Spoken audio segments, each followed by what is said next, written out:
take it away, Jacques. Are you going to share your screen? Yes, I figured out how to do this. Awesome. Is that another like a computer that you have signed in to the Jamboard? Yeah, so I've been signing in from my iPad because it has the camera. Yeah. But my computer has the bigger screen, and I just have like a Mac Mini. So now I've joined from the Mac. Yeah. So I'm gonna share my screen.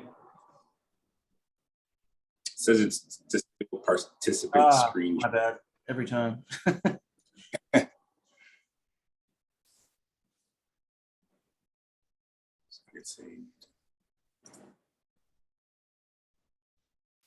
Yeah, I was explaining the whole concept of the decentralized autonomous education system to some friends like 2 days ago, sort of thing. But it's funny, like they couldn't click with the concept. When I said, "Oh, we're building a virtual school," they're like, "Ah, why didn't you just say that to begin with?" So it's funny. You know, on that note as well, talking to a few people about what they think financial literacy means, and they gave me all sorts of kind of answers and stuff. A lot of it was to do with just knowing what economic terms and stuff like that meant. So I was like, okay, well, how about this? And he's like, oh, okay, so you're talking more about personal finance. I'm like, okay, maybe if we are talking about personal finance, maybe we should actually start using those words, because financial literacy, I got 0 hits on on what that actually meant to people. Yeah, it's funny, isn't it? Because it's hang on, admit. There are some great thinking routines or structures that can help clarify what people are thinking about those things. One can be, what do you think you know about financial literacy? Yeah, that's exactly what I asked. You know, yeah, but once that, what do you know about it? Oh, bloody hell, I know nothing. But if you say, what do you think you know? What questions have you got about it? What would you like to explore about financial literacy? That gives a way in that's not confrontational in any way that make them feel someone really like they're really dumb. Yeah, definitely. Well, that's kind of the goal, right? Like getting to a consensus over that, because it means so much to so many different people, and there's a whole lot of nonsense out there, really. So it's cutting through that. So I mean, I've done the same, Jeremy, and it's it's fascinating actually to hear people's different takes on like what that means. Particularly like we were saying last week or the week before, people kind of taking offense to what I'm not financially illiterate, but we all kind of are, right? But just all right, thinking about all this, just a quick comment. Oops, sorry, Jax. I find that with financial literacy, like a lot of other topics, that I feel that like I didn't learn about at school, like medicine, let's say, for example, how to look after your body, how to like all these things that you learned about history, but not how bad sugar is, for example, for you. As we grow older, we start to realize that we are lacking, maybe not so much in encyclopedic knowledge on those issues, but on specifics. So for example, someone might go to the doctor and say, I've got a headache, doc, what can you do to fix my headache? So say a specific thing that he's asking his doctor, instead of saying, I don't believe I am medically literate. How can I begin? It's the same thing with finance. So you might go to the checker, or let's say this says you go to a bank teller and you might say, I want to open up an account.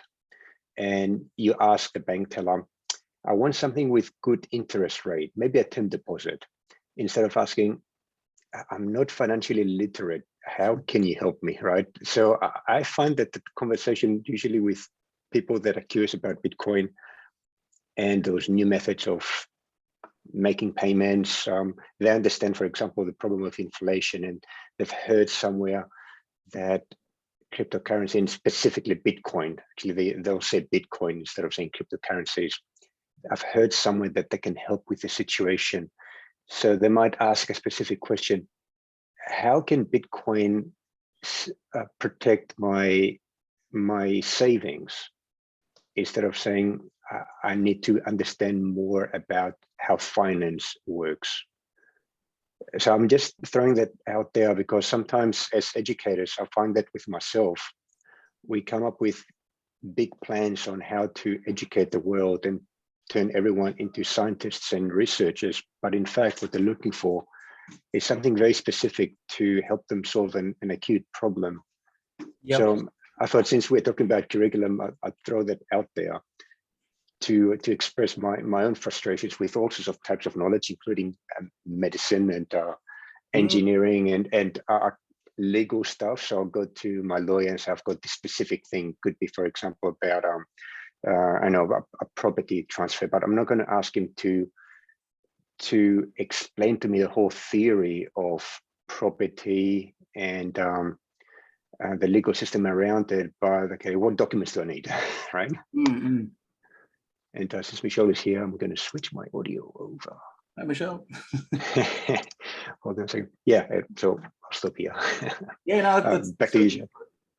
I think you're right. I think that the key difference, I suppose, between like financial literacy and everything else is that we're kind of forced to use it for everything. Like, so you have to sort of know what money is, or it's kind of assumed that you do, and nobody kind of does. Like, it's just weird sort of paradox.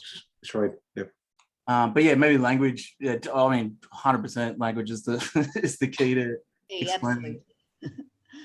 Yeah, I think that's kind of a perfect segue to today. Then, I mean, fundamentally, this whole marketing aspect of this, the strategy of this, is to figure out how we actually go out to the community and the public and talk about this in a specific way, with the underlying theme being financial illiteracy. So I think those these insights of what actually resonates with people will be perfect for this. So with this step, we really want to develop the conceptual marketing strategy to help define how the community is going to promote the work of the days. So we're going to be defining what the types of things that we can share and where they'll be shared. I mean, we've talked about a lot of different really cool platforms that I've never heard of. So I think this will be a perfect time to put them in the right area. And then as we continue to build on this plan, we can just grow this out as it goes. On the right side here, it kind of shows the actual progression that we're going through. We started off at the bottom here, B0 mission. That was just when we were defining the overall the challenge that we were working on. B1 community was when we were working through the roadmap and just saying what the community project was. That was the learners building a node as a community project. Last week we did B2 media. That was focusing on that was the brand identity. And then now with B3 now, this is going to be us focusing on the actual approach, the content marketing behind everything. All right, so this will be reviewing the challenges the project's focused on, defining the theme of the content being shared for the marketing strategy, coming up with an ad campaign. You can think of Got Milk, but this is for financial literacy. So what are some fun and interesting ways that we can get the word out there, different memes that the community could come up with to spread the word in fun ways. And then we'll be able to split this up into 10 different categories based on the different targets that we want to keep our eyes on based on our priorities. Okay, so this first aspect is just highlighting the collective shadow that the project is focused on. And this is from the Jungian, Carl Jung perspective. So the unconscious aspects of society related to financial illiteracy, confusion and uncertainty. And then these were the aspects that were that we pulled out in the first week. So, and then last week we were talking about financial literacy being inaccessible, and some of the specific challenges were inflation. So these are some challenges that we could highlight. People not knowing why it's important. I think Jeremy, you're also coming up with others that people just don't, they don't even know the word. So that are like, these are just different challenges that we could keep in mind as we're discussing how this should be approached in like content marketing. So are there any other, I mean, Peter, you had some good insights there too. What are some other high level challenges that you feel we should target? First of all, can you guys hear me? Because I switched microphones. Yep. Yes, good. Okay. So I was thinking, again, drawing from my earlier thoughts, just connecting through with this particular slides. And I'm thinking that the main, I guess, challenge that as educators we have to address is why are people in this case interested, or we believe are interested in financial literacy. And unless a person wants to become some kind of professional in this space, they're not really interested in financial literacy, but they're interested in what they can achieve once they can understand how finance works. It's the same thing about the difference between someone going to the hardware store to buy a screw. Very few people are interested in the screw or in the drill, but most people would be interested in what they can do with it, like drill a hole in the wall so they can hang a picture there. So the question here is, why would someone be interested in becoming financially literate, right? And again, everyone has got different motivations, but I guess at the bottom is because at the end of the day, people are interested in financial literacy because they want to avoid bad situations like bankruptcy, for example. And on the other end, they want to enable themselves happy times, like the ability to have a holiday, buy a house, a nice fast car, preferably red, and support the family. But very few people, like the financial advisors, for example, would see financial literacy as the means to the end, like as the thing that they want to do.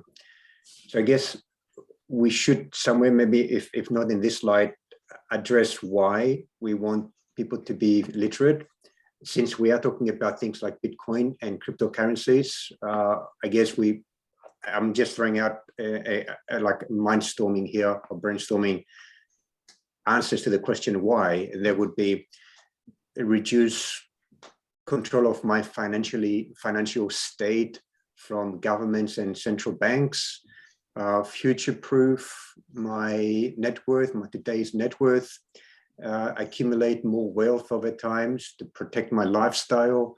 So these are a few overarching and I guess generic type of why responses. But then we can go down to very specifics, like for example, non-tangible products, non-fungible products. It's a whole new marketplace that is developing, and my kids understand those things. So I'm starting to have trouble with the influx of information. So am I missing out on something that I should be aware of? So I understand about the house, the car, the family stuff, all that, and holidays. But am I starting to miss out on things that are coming into the financial world that will make an impact to my kids, grandkids, and myself, because I still hope to live for another good few years. So these are some of the, I guess, things that we can address, and the answers that we give to those questions solidify the importance of what we are doing here with the development of this financial literacy curriculum. So it's not hanging on its own. There's a reason why we're doing all this. Yeah. I think, it's Peter, I'd like to go back to what you were saying earlier. Just thinking, probably the best analogy is like digital literacy. It's like, for years, there's like particularly like, people in certain industries are like, oh no, I don't need to be digitally literate. Like the internet's for nerds. It doesn't bother me. Like I don't care. I don't have to do that. That's for kids.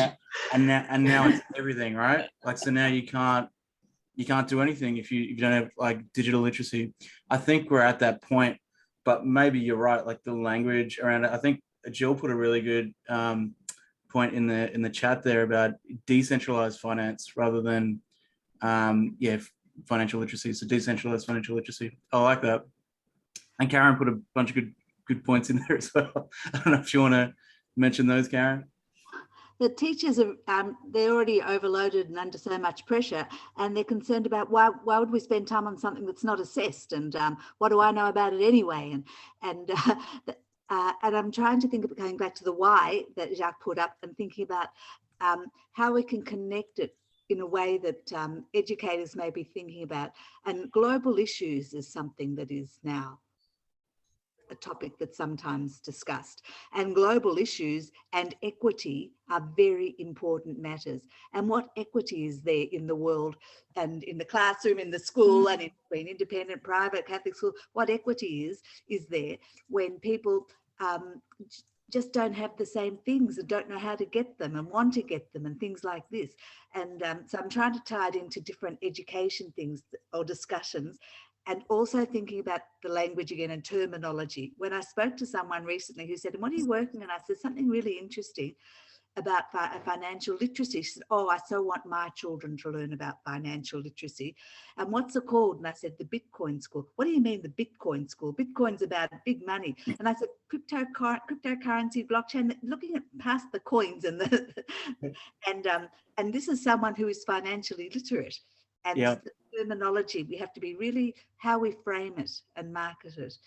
Yeah. And who are we marketing to? Parents, teachers, children, everyone. But just thinking they all take a different take on it because of who they are and where they're at. Well, yeah, and it was really crystallized for me, like just talking to friends who I think in Australia, like there's a lot of people sort of kind of fat and happy because it's a pretty wealthy country, but in countries where you actually sort of need it, so like El Salvador, I keep going back to that as an example, but like that's kind of your target, you know what I mean? People who people who can sort of see the future, so they're like, oh, this is something that resonates with me and I can see the path of like why this is important.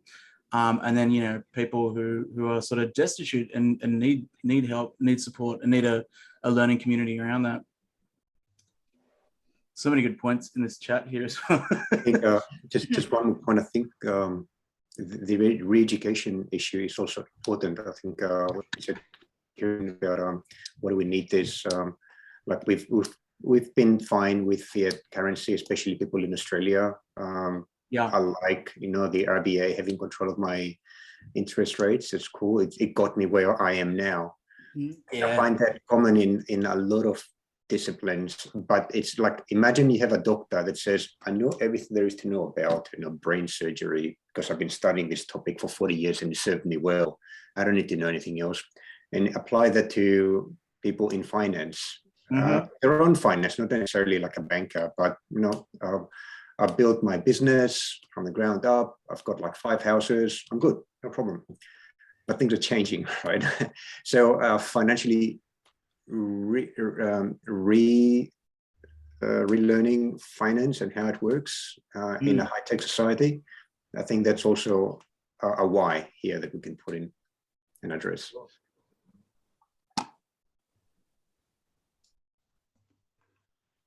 Okay. That was really yeah, that was amazing. That was perfect. A lot of those fit into different buckets here. So the idea here was to start with the challenge, which some that we threw out were from last week were inaccessible. People are unaware of the use cases. And some from today are people are unbanked. There are just global issues that are tied to financial literacy, the inequalities that are within it, bankruptcy.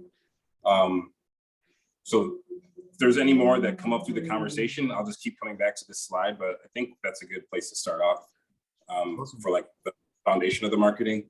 And then this next aspect is related to presence or like just like what we're doing now to start working on those challenges. And so like this will be focused on the memes that we'll be sharing to help humanity integrate that collective shadow that we identified.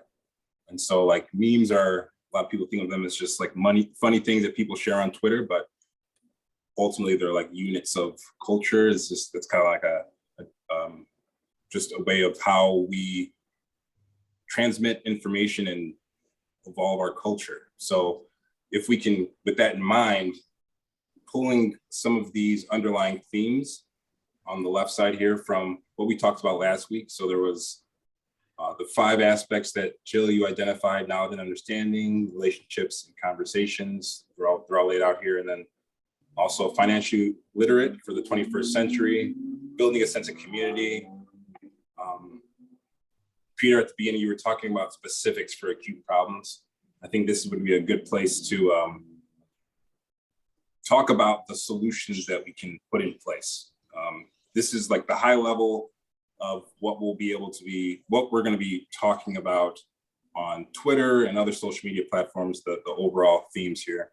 And just for to again tie to the first week what we were talking about, the way that we'll be using biomimicry in the marketing is to just inform the marketing approach in creative ways. And we identified mycelium as the approach because of how they facilitate information exchange. So that's kind of just something to keep in the back of our minds as we roll out the strategy. Not necessarily for right now, but just how it's going to be. It's something that's going to be involved. So specific concepts, aside from the mushroom talk, it's specific concepts that will promote our open source marketing campaign. So people working on the Bitcoin, building a Bitcoin node could be something that people share online. The Hero Wallet, Open Learning Network, share some others. If we just brought up people wanting to protect their lifestyle, that's something that we could share, like what types of things in your life do you want to protect as you become financially literate? Getting free from centralized control. Are there other ideas that you'd like to put out for a why? I see passive income. I just saw that in the chat. We might want to put in that one on passive income, Jacques, just because when I first came to cryptocurrency, I had no idea that there was opportunity to work with the idea of staking. That was a bit of a mind, sort of opener to me with regards to, obviously there's risk involved, but nevertheless, there's still opportunity to build like stack sats basically through that idea of staking. Great. Risk aversion, just being able to navigating risk. Any other ideas for concepts that we can share on top of these? Open-mindedness, that you're prepared to listen to different ways and new things. I'm going to put this under the themes on the left side. That's really good. Sure. Like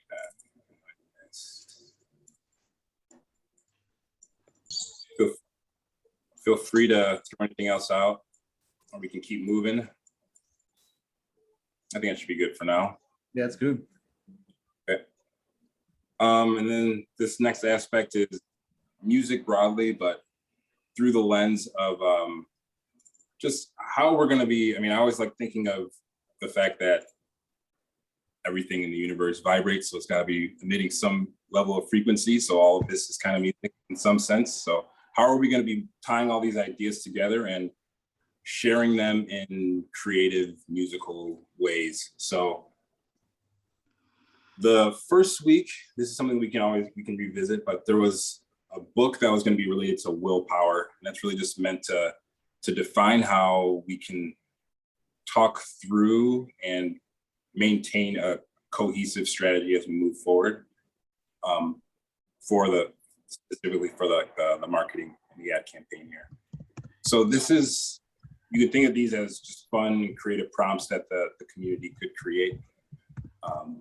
So this could relate to an ongoing set of posts about benefits of digital literacy, or ongoing updates of what they're doing in El Salvador, so others can learn more about financial literacy in cases like that. I think this is something that we can come back to later. We kind of identified most of that in the last slide.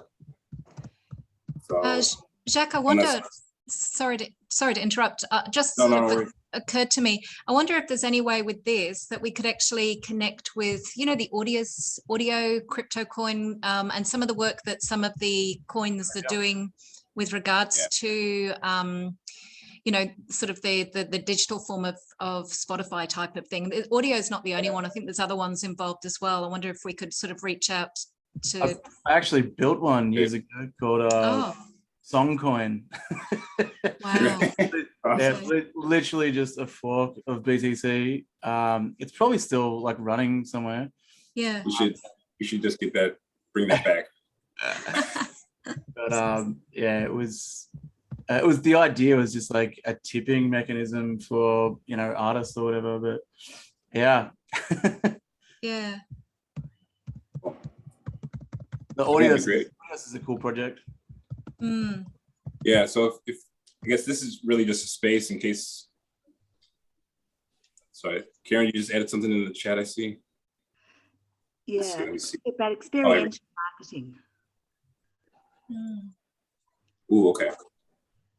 My husband would often, when he's starting with a new group from wherever, he might take out a few packets of Tim Tams and snap it in front of everyone, or snap one in front and pass them around to everyone. What does it taste like? What does it make you feel like? And he would use music all the time, and just the different senses enormously about how does that connect with what message you want to get across. I know it's taking a very left wing, but it was very, very powerful. Do you know what a Tim Tam is, Jack?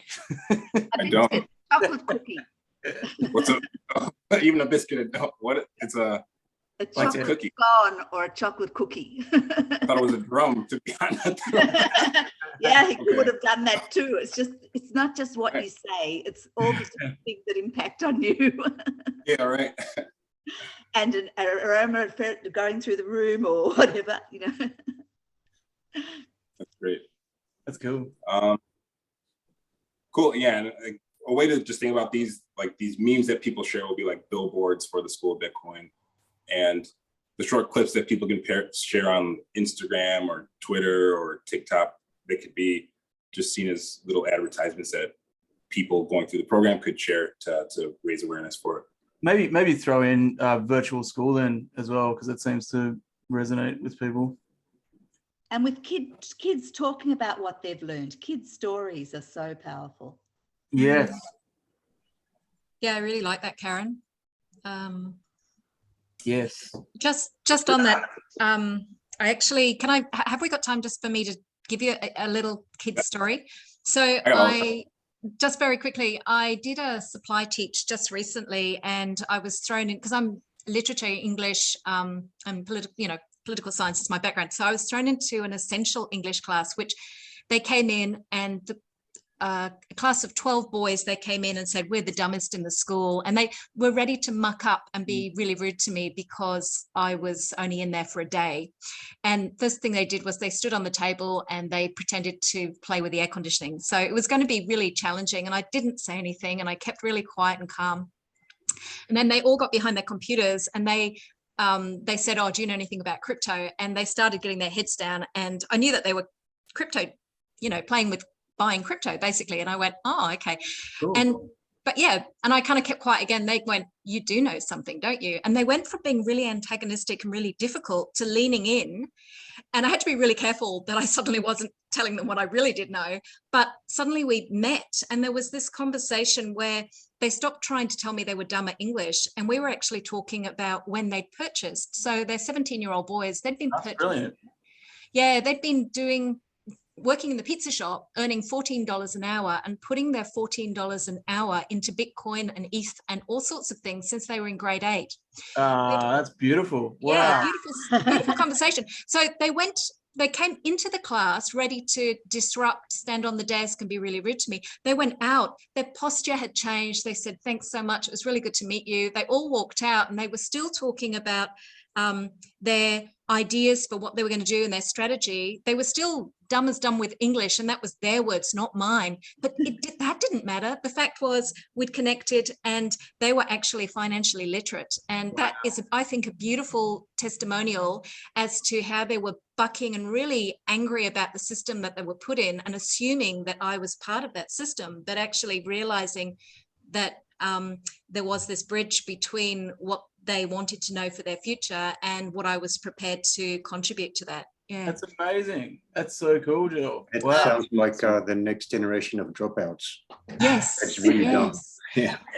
And I think from a teacher's perspective, to open with something like that at an EduTech conference, to just like you say, to get them on board, because teachers are so conservative with their thinking. They're not open-minded in the main.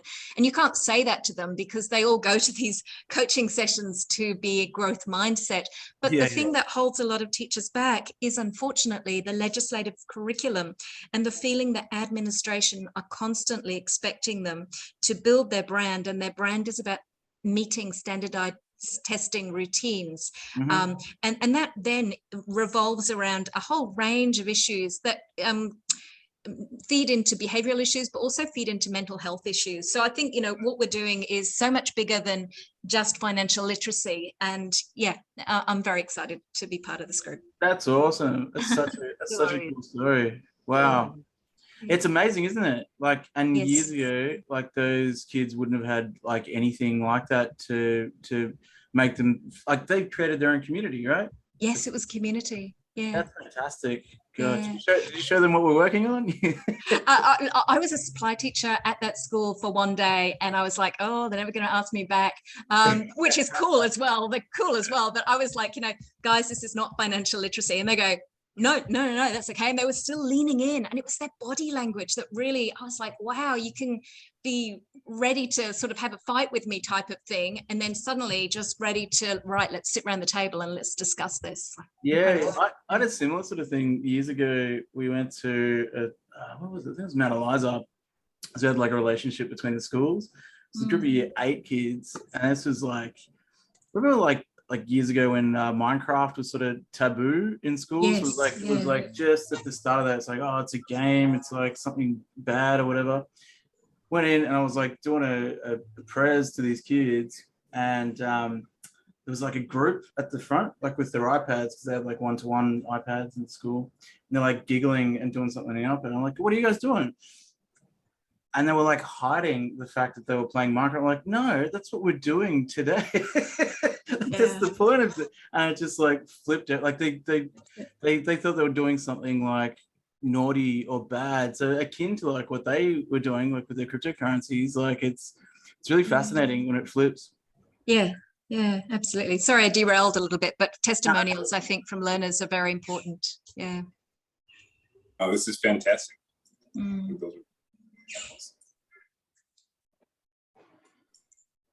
Okay.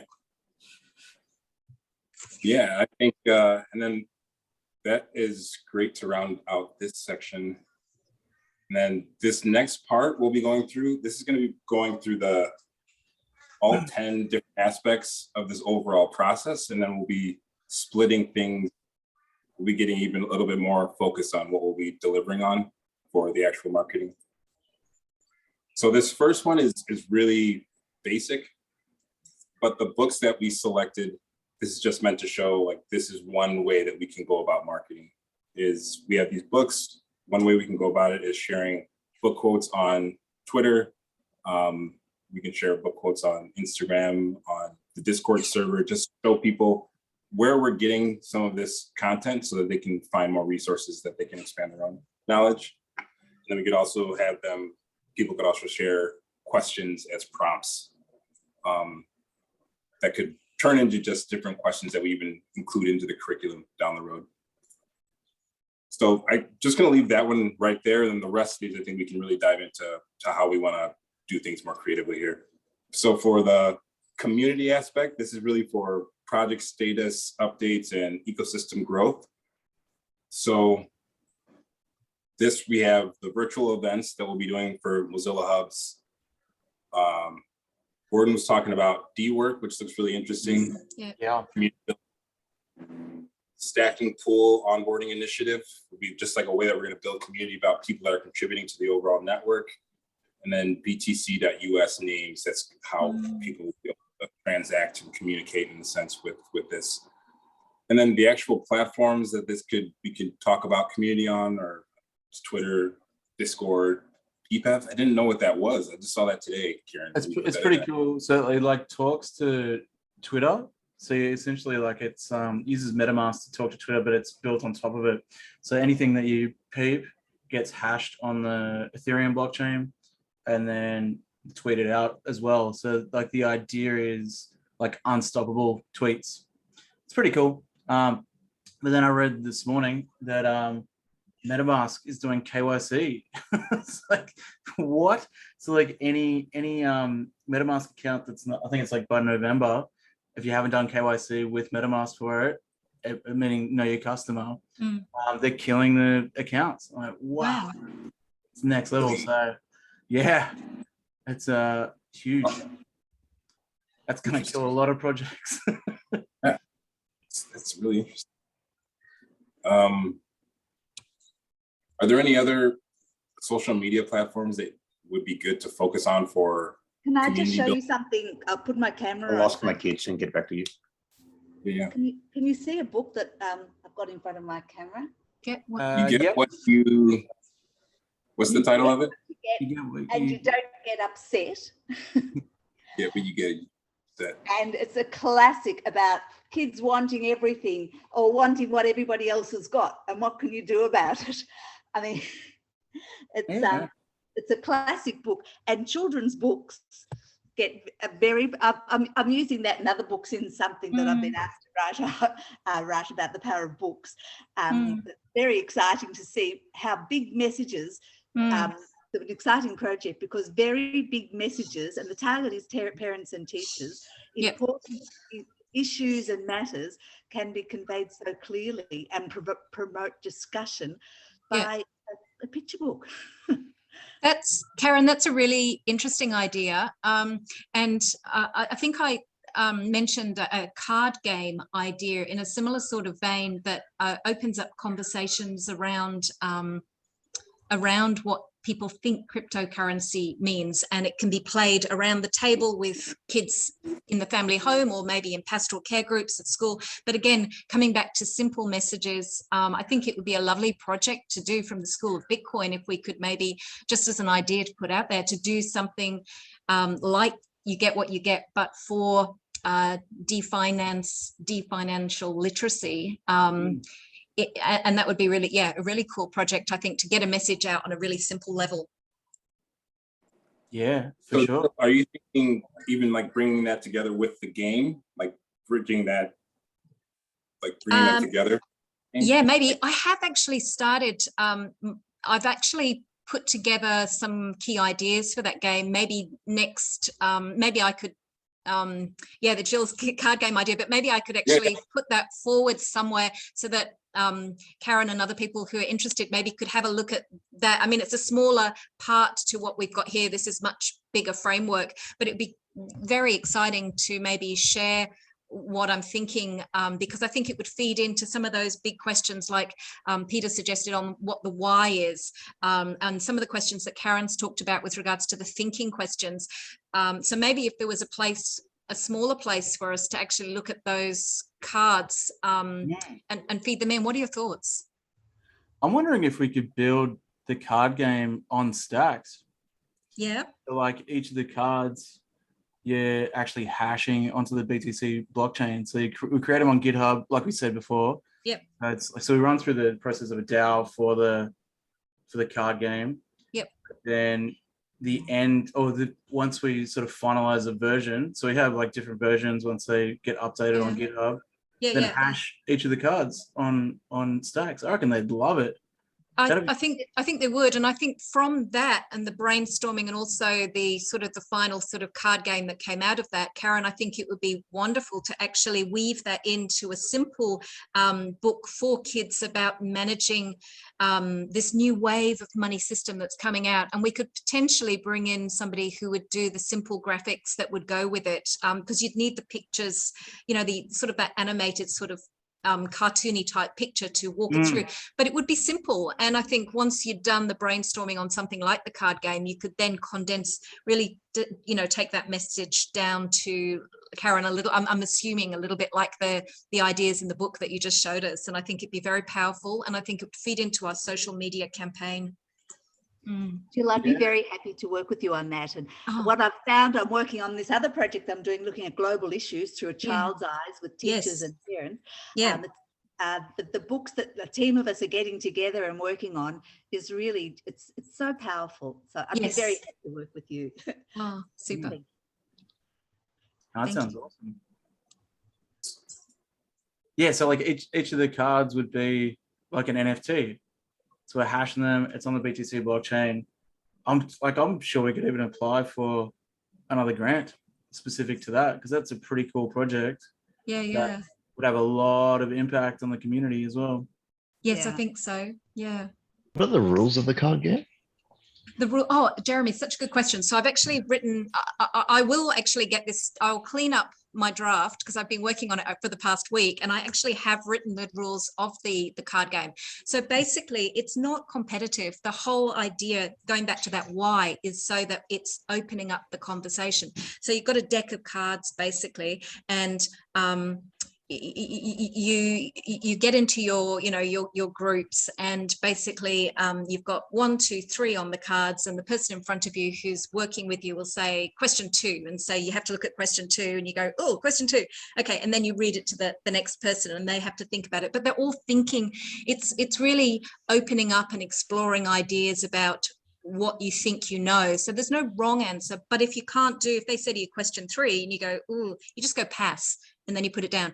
It's not, I've not organized it so it's a competitive, I win, you lose. It's a conversation game. Okay. That's fabulous.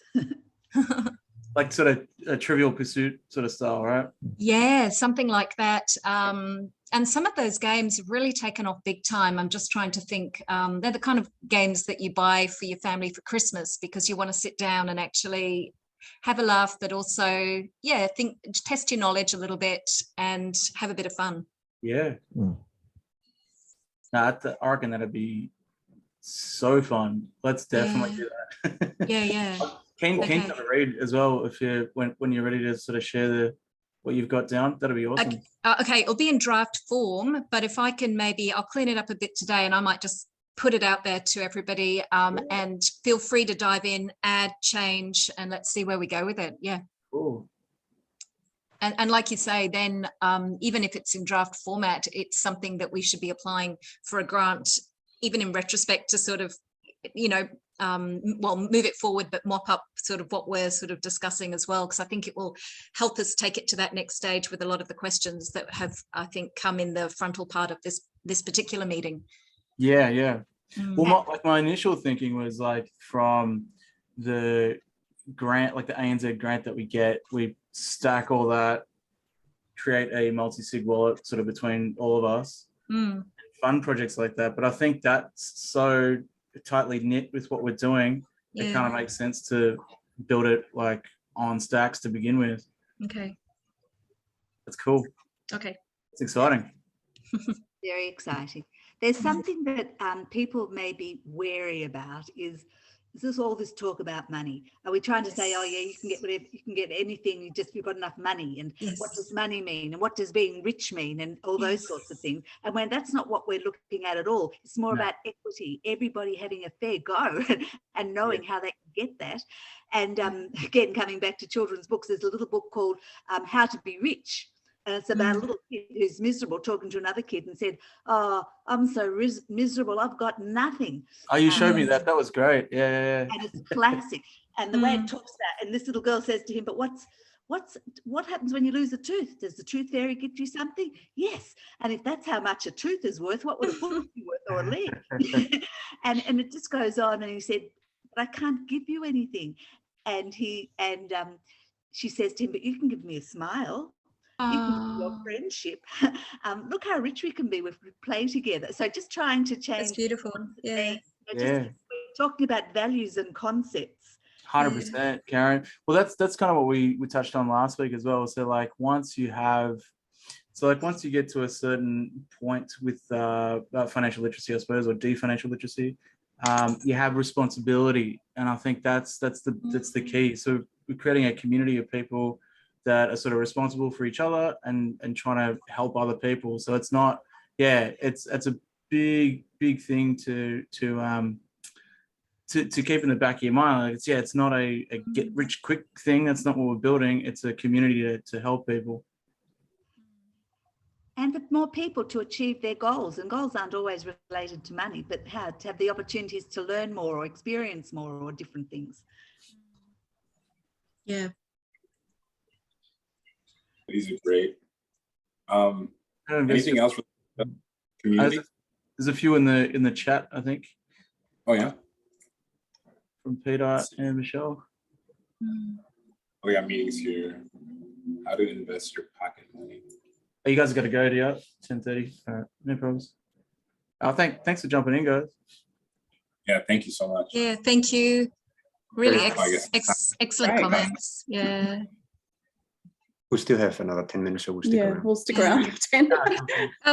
It's interesting just reading those comments as well, and just thinking about, I suppose, again, from a really macro perspective, it's almost like, I feel like, I don't know, whether or not we're a publisher ourselves with the School of Bitcoin. In fact, you know, could we take on sort of, as we move forward with products, are we publishing, are we sort of like almost like a publisher? I don't know, maybe that's a bit crazy to think about. I'm just thinking, yeah. I guess you've already got your Substack, the Substack series. Yeah, definitely publish. Well, and that's a big point as well, that we'll probably touch base on maybe next week or the week after. One of my friends who sort of knows the whole like the difference between all the different copyright, copyleft they call it. So like all the open source, what do they call them? So there's like different, I can't think of the word. Anyway, different licenses that you can put onto them. Anyway, and the difference between them. So I think that'll be key.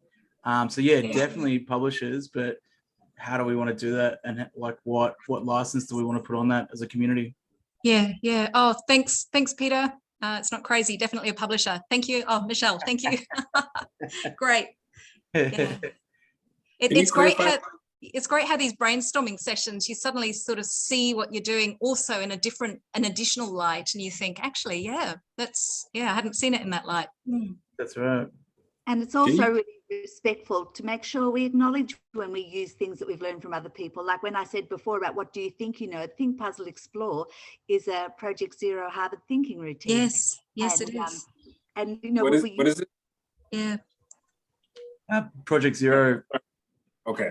Harvard Graduate School All of right. Education.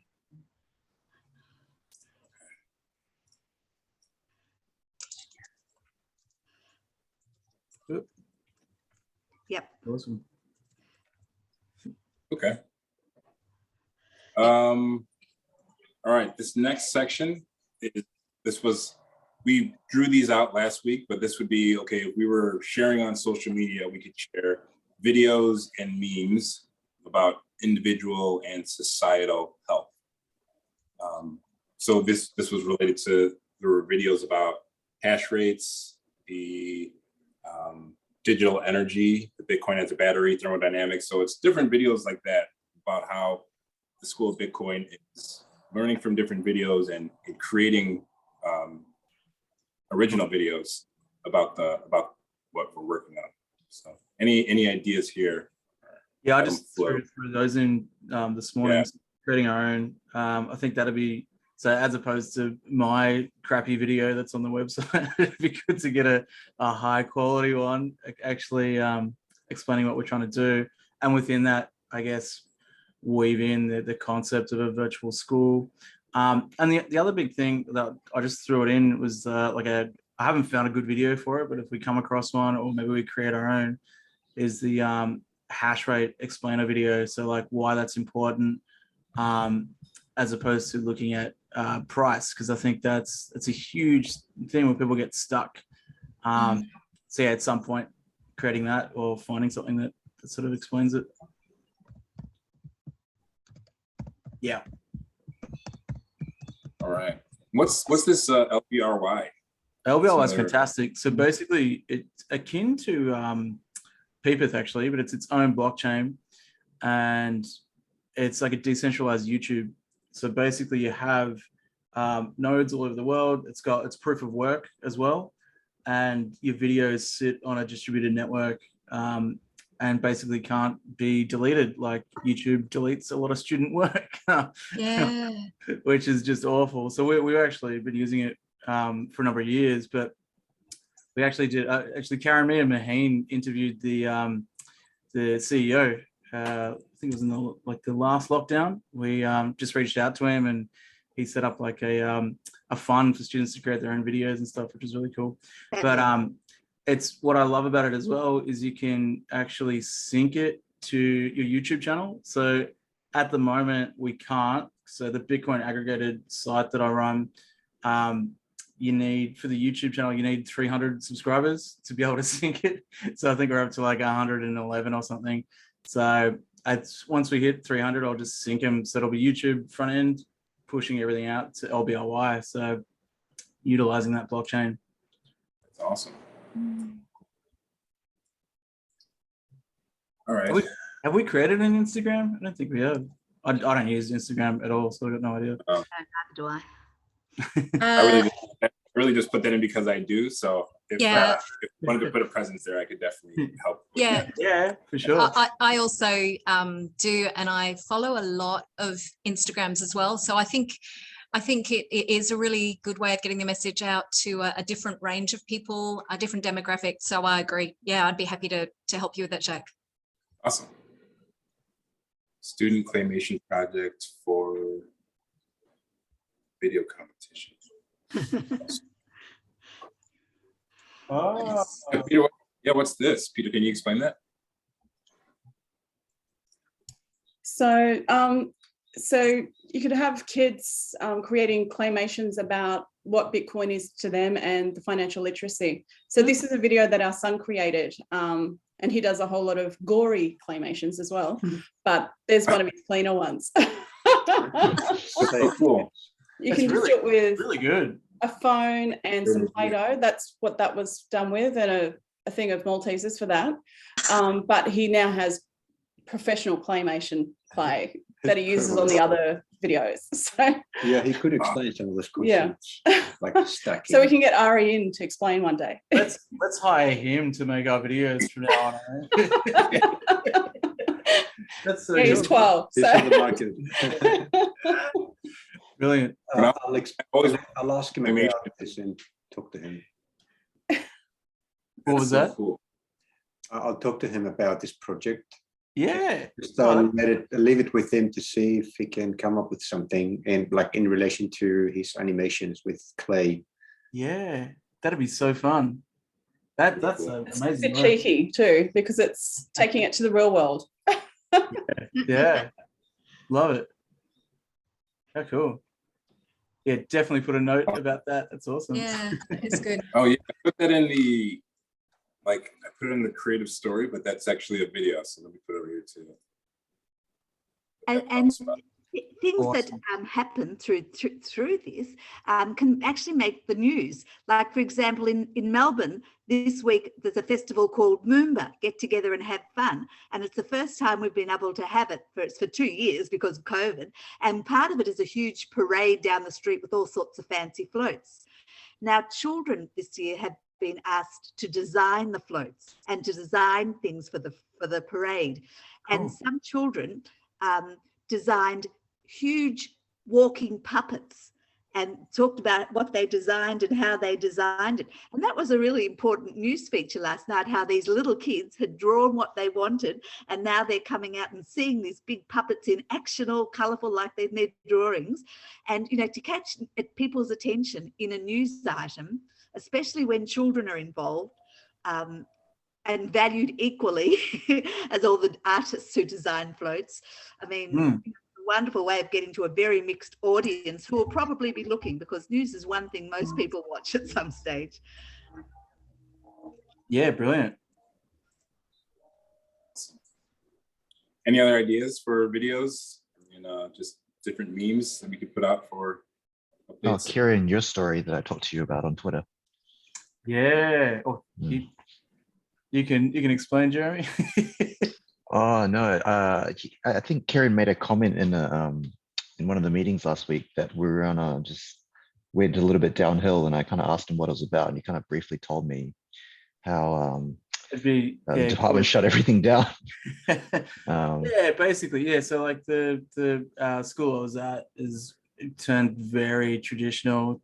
That's sort of putting it mildly, but yeah, doing some sort of video around that as to like why we want to create an open learning network, sort of from that. So like the philosophy of the school kind of living on in this project that we're developing. So, you know, big push for student centrism historically at the school, and financial literacy. So like we've been using all sorts of blockchain tech and DeFi tech for years at the school, and there's a lot of students that really benefited from that. And I think, yeah, bringing that into a video for this, I think, yeah, thanks for reminding me, Jeremy. That's good. Sweet. I've actually got, yeah, one of the parents who did all the videos for the school. I might reach out to him because he does some great work, really nice editing, and he actually works for ANZ, I think, like doing their videos, which is like the big bank over here. But yeah, I reckon it'd be cool to get his input as well. Mm. Okay, great. I think we can keep going, but if any other ideas for videos come up, let me know and I can jump back to it in a minute. Guys, we'll have to go at this point. Got to get No ready worries, for the next one. Sentence. So Yeah, welcome anytime, and if you want to jump in Wednesday, jump in. Yeah. No pressure. we'll see you But next time. thanks, heaps. Thanks for having us. Yeah. Take care. Yeah. Bye. Thank you very much. So great, the sharing of ideas. It's wonderful. Pleasure. It's Yeah. awesome. Pleasure. Take care. Bye. See you guys. All right, and this is kind of like B3 now with B3 now already. That's already the whole meeting we're in. So this is really a continuation of what we talked about before. Let's pull that back really quick. So this was the how we're going to be coming up with creative ways. So partnering with audience, just testimonials and all that, just like little clips that we can put out there on social media. This is like the actual ads around it. I say ads, but it's not like it's not traditional. It's just essentially just saying like the type of media that we'll be putting out in that same fashion. And some ideas I just put out, like there could be like short little clips of comedians talking about money in different ways, like ups and downs of it. There could be motion design of like the price going up and down and relating that to someone's breathing to like remind people that if the price is going down, that's dipping, that they can still like meditate and get remember that in the long term, hodling is still going to work out for them. But that's just different ideas that we come up with. We'll essentially just be adding on to what we already did. So I think we can. Does anyone have anything to add? I think we've already covered it, but if anyone else has another idea, Now it's yep. Sure. And the next one is portfolio is really the work that we'll be completing, displaying, and in this sense, it's really centered around the NFT minting dApps. So this is when learners complete their certifications, the portfolio will be that NFT certification. And then Kieran, you were also talking about funding. I think this would also be, we could kind of use a similar mechanism potentially for funding through the NFTs. Like if someone wanted to contribute to the project in a way, Yep. could create something similar. Any other ways that we should be thinking about this aspect? I think this is kind of set, but open any. Probably maybe two things just off the top of my head. The digital portfolios on Handshake. So like using the Handshake blockchain for, I guess, decentralized digital portfolios. And the other thing was, I put it somewhere else, using Fleek. So Fleek is a really cool tool that talks to GitHub. So like you have your GitHub repo, you have your GitHub page, whatever it is, it automatically pushes it to IPFS. So if your own IPFS hash, whatever you've done, and you can literally have you could have like a Handshake digital portfolio, or you create your own, or have both, one link to the other sort of thing. So yeah, I think they're two really good tools that we should incorporate here. Cool.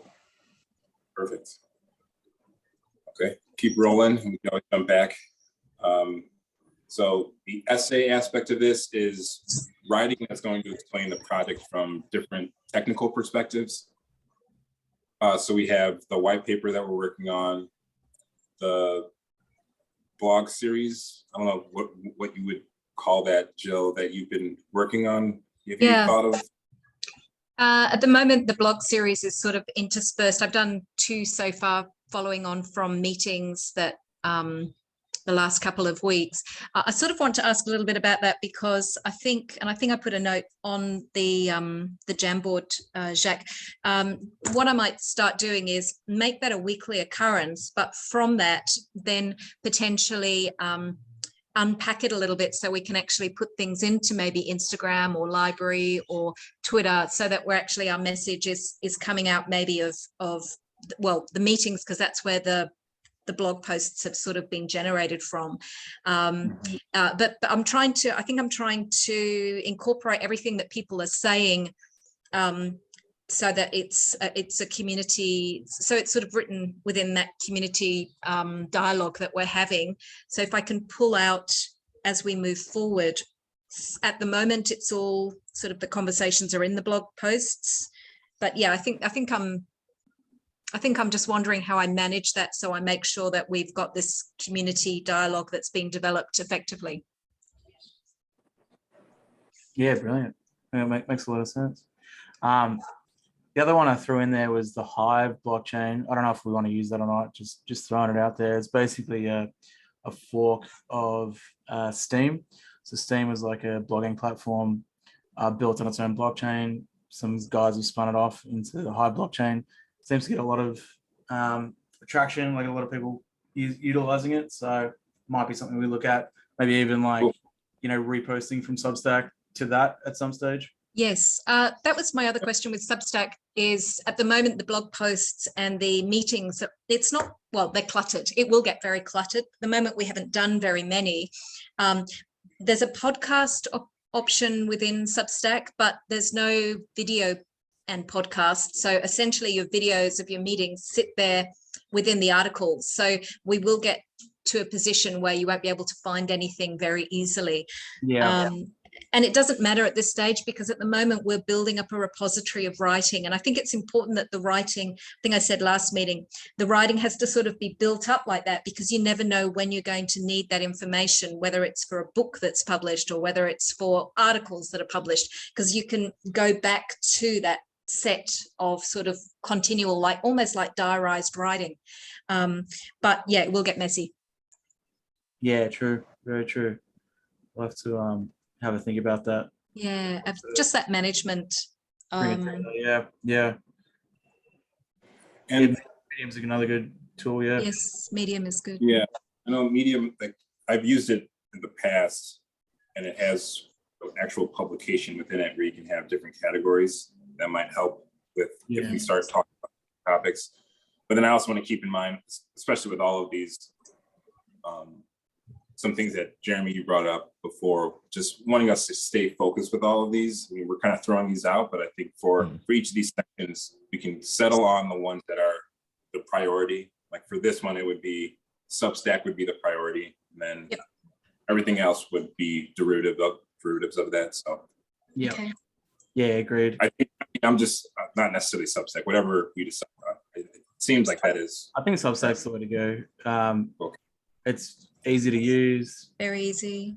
And it talks to people's emails. Really, like people just get your info. It's quite cool.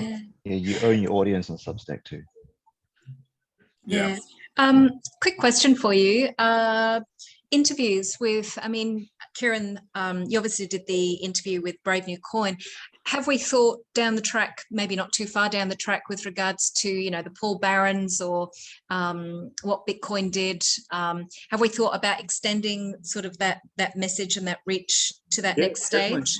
Yeah. I'm happy to talk to anyone anytime. I've actually reached out to Peter from Okay. what Bitcoin did, and he's Yeah.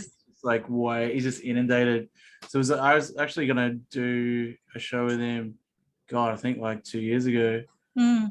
Even then he was just like way too busy. So Is he really? Wow. yeah, I think he's just got like a laundry list of people that he's, you know, going to talk to. So he's probably not the one to hit up. I reckon. Yep. Yeah, other podcasts for sure. Okay, no worries. I just thought, yeah, all right. Well, we'll maybe make a list of who's who, and yeah. Great idea. Great idea. Interesting. Yeah, interesting that he's got such. His show's great. I always listen to his show. Like, yeah, it's that one that he did on the weekend. I don't know whether you listened to it, but it's fascinating on the Ukraine crisis, and it wasn't about Bitcoin at all. It was a very intricate, intense, and interesting understanding of the current Ukrainian crisis. I can really recommend it. Yeah. Cool. Yeah, Really he's a really good interviewer. He Yes. really, he asks really good questions and then kind of sits back. Like I like his style. Oh, I do too. Yeah. All right, and this next section is related to story. So previously it was the essay, so that's like white paper, articles, and then this is more of like a creative writing, creative perspectives for the project. Imaginative ways to think about what the School of Bitcoin is. So this could be, as an example, it's like NFT characters that become different actors in a comic series. The Claymation video that they were, Peter and what's her name again? Michelle. Peter and Michelle we're talking about. Yeah. And then children's book designed from card games. Like that's kind of where this is more like the creative writing aspect of this, that we can kind of plug different ideas. So feel free to put anything else out. Yep. That's cool. I think, yeah, I'm really excited about the card game for sure. Let's get that off the ground. Yeah. And then this is what this is actually about, right? So B7 Learn is about the course that will be provided to the community, or different courses. So within this is like how to create a days, how to create the learning network, I guess would be more. Yep.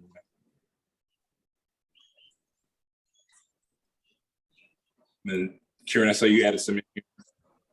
Yeah, well, I thought these might be good sort of jump off points. So like Stacks basics, Lightning basics. Like I think World of Satoshi would be good to sort of partner with for that, because they haven't got much content, like video content that actually runs you through like how their software works. Admittedly, it's pretty straightforward. Like you probably don't need that much, but even just like what a L URL is and like why you would want that and rah rah rah.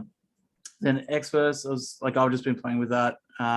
Actually, Tiggs as well, who's in the Discord, he's jumped onto that as well, just running through how it works and maybe creating a walkthrough on that. And then what was the other one? Oh yeah, and then the BTC.us. So I think that's probably important for anyone who's part of the like community, just to create their own domain names, because it's quite cool piece of tech that's built on Stack. So yeah, creating like just the basics around that and putting it out there. Great. Yeah, and then these were some of the platforms that we could promote those different walkthroughs and tutorials on. Oh, Gitbook. I totally forgot about that. I'm so keen to use that. I reckon that'd be great. Cool. A great way for us to sort of visualize some curriculum around the stuff that we're writing there. So let's definitely use that.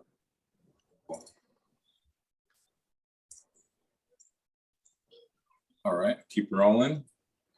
This next section is for the gaming related to the community. So think we got this card game. If we want to talk any more about this, I'm open to throw more ideas out. But I think we got some good information here before. Anything else you want to expand on? Play the game? Do they play it through video chat? Because you said they have to talk to each other and. Yeah, good question. So I'd envisaged initially actually being real cards. So I have a box, Jeremy, that is the art of conversation. And the art of conversation is literally physical cards that you sit down and you actually have those conversations. So it opens up. So the problem would be that people don't have conversations enough. So it sits you down and gives you the opportunity to chat about life matters. So I took the idea about life matters and actually physically sitting down and having those conversations to a physical box of cards. But I'm open to it being obviously a virtual game and taking that whole idea into the gaming sort of realm. I think it's just at the moment at a basic concept. I'll share, like I say, I've been working on it for the past week. Well, actually, since I spoke to you about it, Kieran. So I'm at a stage where I've probably got about 100 cards. And wow. Yeah, if you take it and then share, then your minds with regards to gaming and how we could make it a digital product, take over and make it into sort of, this community idea. Yeah. Let's do both. Why not both? I think so. And I saw it in my mind as being a great Christmas game that parents go, parents need they have to physically still buy Christmas gifts, and to actually be talking about crypto ideas over Christmas, I could so see it being a bestseller, selling on Amazon, like that crazy game. What was it? I'm thinking of it in the black box that came out about yeah, where you're just rude to everyone. Yeah. And you can't play it with your mum and dad because, you think, oh, I don't want to ask those questions. But at the same time, everybody just loves it. And you sit around and you just go, oh, that's a cool question. It's not quite like that. But at the same time, people are crypto curious, and therefore sitting around when you've got, quiet time and having those conversations is actually a great way of having a bit of fun, but having the conversation. Yeah. That's a great It was Cards Against Humanity, wasn't it? Yes, it was. Yes, thank you. Yeah, that's the name. Yeah, but it went viral, right? Crypto Curious. I like that as a name. That's cool. Yeah, Crypto Curious Conversations or something. Yeah. Yeah, that's cool. Yeah. Very cool. But if you did it as a game in gaming space as well as a sort of a move from these cards, like I say, I'll throw out in rough draft what I've got and we can work with it. Yeah, I'm keen, Jeremy, for what you think, so I'll get it to you. Brilliant. Cool. Yeah, and then a couple of platforms I was thinking, since this is gaming, which is a big gaming community, I'm not a big gamer, but I really have a lot of respect for how that community operates. So I don't know much about it, but I think that could potentially be a good way to spread the word. Sure. Right. We could potentially play it over Twitch, I suppose. That'd be sort of launch it on there. Yeah, that's a great idea. Absolutely. Jeremy, what are some of the better gaming platforms that you've run through? Gaming platform. Well, the most popular PC one would be Steam. Steam. Yeah. Steam. Okay. Yeah. So that's what Crypto Crisis is on, which is actually going to be free today because I've moved it over to. Oh, really? Oh, free. Cool. Yeah. So you can download Crypto Crisis Education Edition for free now. Okay. Thank you. I will do that. So that's the big winners. Other than that, it's like, I guess, console's a little bit harder to get into and develop for. Mm-hmm. Okay. But then you've got like some other small free indie game sites like GOG and stuff like that. I think what's the Unreal platform? Epic Game Store. Yeah, there's an Epic Game Store. So Steam and Epic Game Store are kind of. So Epic Game Store actually let you run games with NFTs as well, and I don't think Steam does. So that might be something we think about. Mm-hmm. Mm.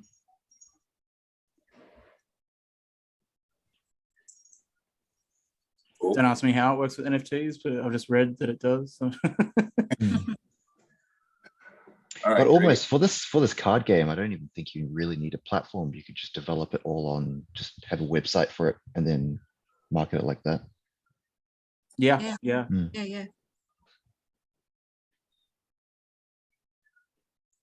I'll say like, yeah, like web-based. Yeah. Yeah, just a web, yeah.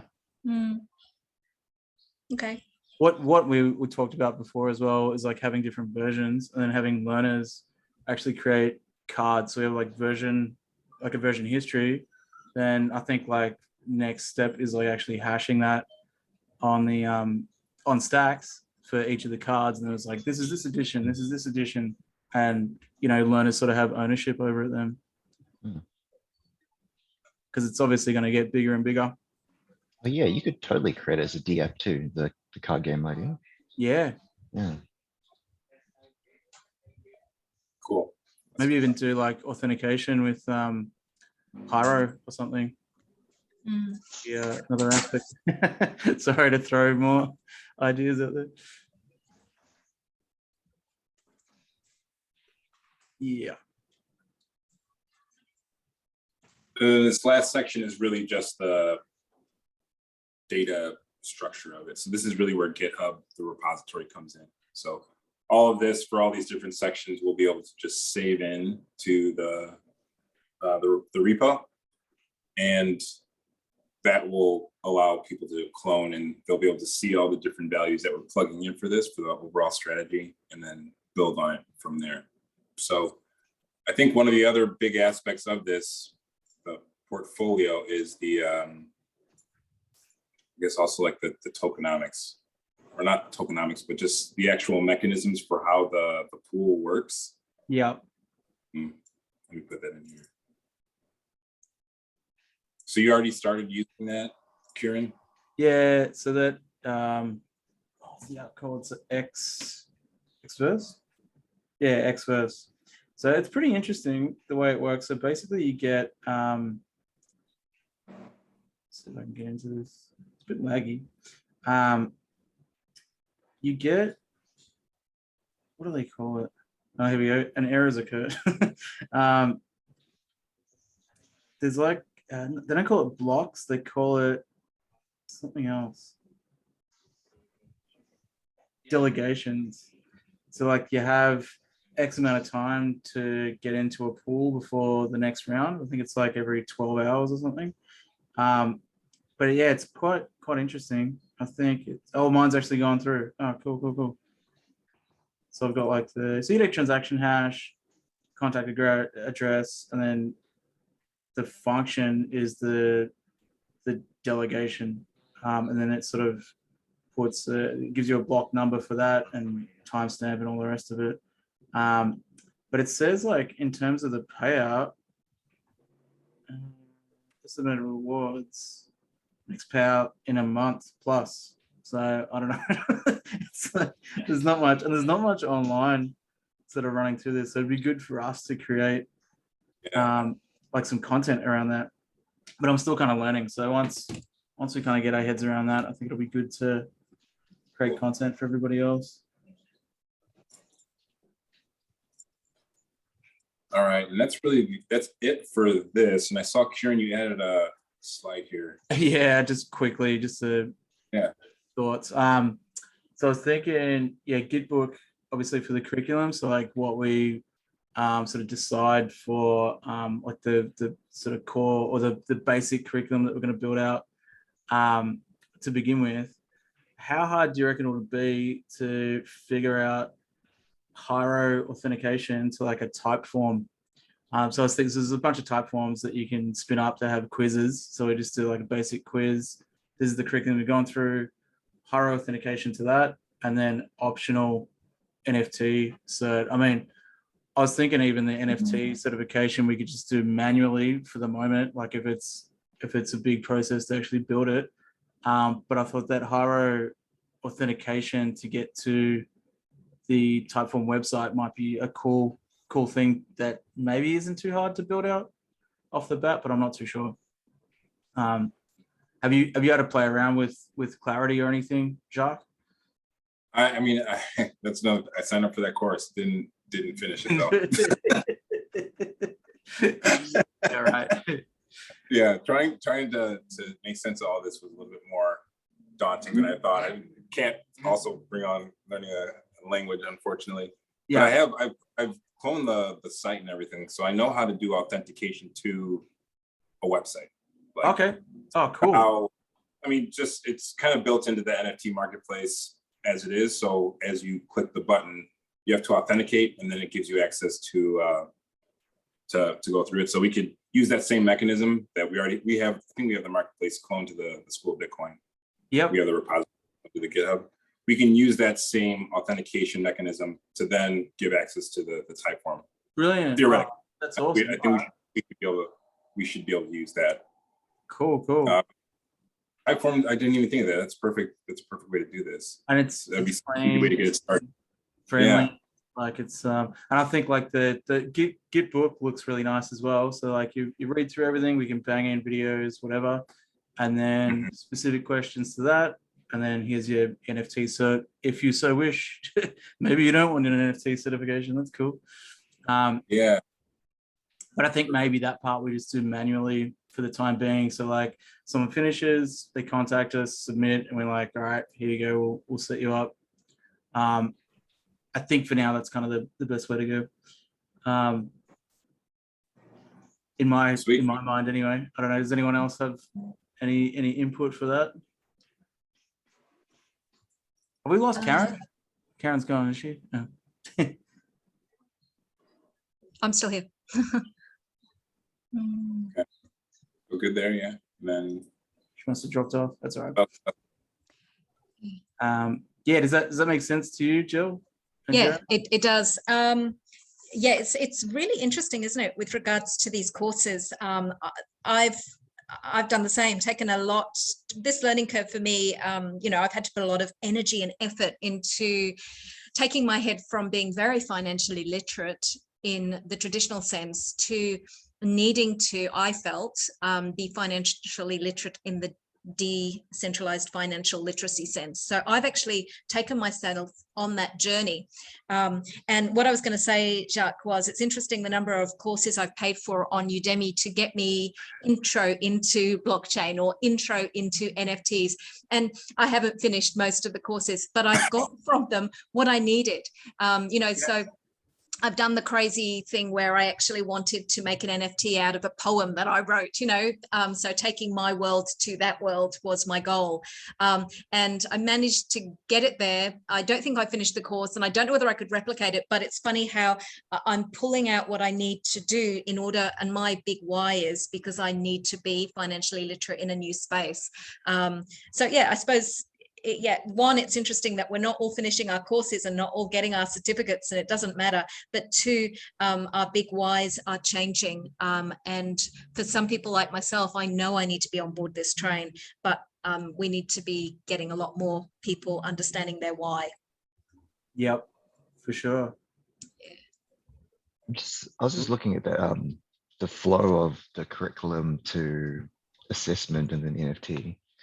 And because they're all on different systems, I'm just thinking of the gamification, how that would actually work, because then you'd have to have some kind of external service that tracks that is able to like be a part of all of these other. Do you know what I mean? Like, for example, if a student is going to come in, is going to do a curriculum on Gitbook, then that needs to be, the state of them starting to learn the curriculum needs to be recorded somewhere. And then, for example, when they do the assessment through Typeform, the results need to be updated into the same place. And then you can say, okay, you've done this course, this is your assessment, this is your grade. And then all the gamification stuff can happen in the back end, and then the appropriate cert can be split it up. Yeah, so that's just thoughts off the top of my head. I'll probably ponder on this a little bit more. So you're saying like we should have one platform for everything, sort of thing? Yeah, I'm just thinking, like, if I'm thinking about how gamification could work across multiple platforms. Okay. And that makes that quite complicated. Yeah, I guess. Yeah. I don't know if it's impossible, but yeah. Yeah, I guess really what Gitbook is just like a markdown web page, right? So I guess that wouldn't be too hard to code into any website. Yeah. And we can, in a form, like if we're just asking them to fill out a form, I think that would be pretty simple to, maybe we could just, if we win as the web app, we could just do it all in one. Is that what you're thinking? Yeah. Yeah, it's a lot of building work lot to of building do, work. but I guess it'll. Yeah. Yeah. But I think this is kind of proof of concept as well, right? So we use like off the shelf stuff, get it running, and like even the NFT part, like certification, if we have to, just do that manually for the time being. And I think it's a jump off point. So yeah, like definitely roadmap, like we. Yeah. So use all this to quickly build out, like a prototype to see. Yeah, if it works, and then for sure. And see how it works with learners sort of going through it. And engagement, sort of see, all right, well, this part works, this doesn't, let's get rid of that, introduce this. Because I think like we're all kind of just learning like what like how to actually deliver this content at the same time. So it's but yeah, I like that. So if we're going to do the gamification, like, so it'd be, I was like saying like last week, something akin to crypto zombies I really like, and the kids really love that, like the gamification aspect, but you're learning solidity, like the language, without really realizing that you're learning it. Like it was really cool. So yeah, something akin to that would be awesome. Yeah. Crypto zombies. Very cool. Great. That's all I've got. Down to talk about anything else that you want to. Well, I was thinking this this week I might start. Have you got a Git book account already, Jacques, or should I spin one up? I do have a Gitbook account, but it's everyone logs in with their GitHub. Yep. So the Git account would be, I think I could probably create one and might be able to connect it to the School of Bitcoin repository potentially. I don't know. I'll look into it and see. Otherwise, I'll just buy one. But yeah, I was thinking maybe this week we start putting in some of the curriculum stuff. Really the what are we calling it? The bit basic. So start building that out in there. And yeah, start building out a type form as well. So if we have those two things, then we can figure out the Haro integration. Or if you have an idea on how to do that already, we can have a play with that.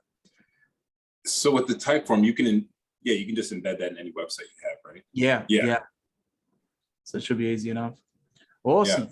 Cool. Well, this was such a good meeting. Thanks again for drawing all this up. It's awesome, Jacques. Absolutely. Yeah. Cool. It's really starting to take good shape. It is. Jill, did you manage to get onto Discord? No, I think it's a job I need to do today. Yeah, you're right. I think thanks for suggesting we just bring everything together into that journey. I think it's the way to go. I think it's a better idea. Yeah, I saw that on Keybase this morning, actually. Yeah. It's well, Keybase is cool, but I think like just in terms of the community, Stacks community wanted us to use Discord anyway, but in terms of getting outreach to as many people as possible, it seems like the way to go. I think it's a good idea. That's awesome. Yeah. Cool. So is everyone okay for Wednesday? Yes. Awesome. All right. Well, let's leave it there, and we'll chat on Wednesday. All right. Thank you. See you later. Okay. Thanks. Bye. Have a good day.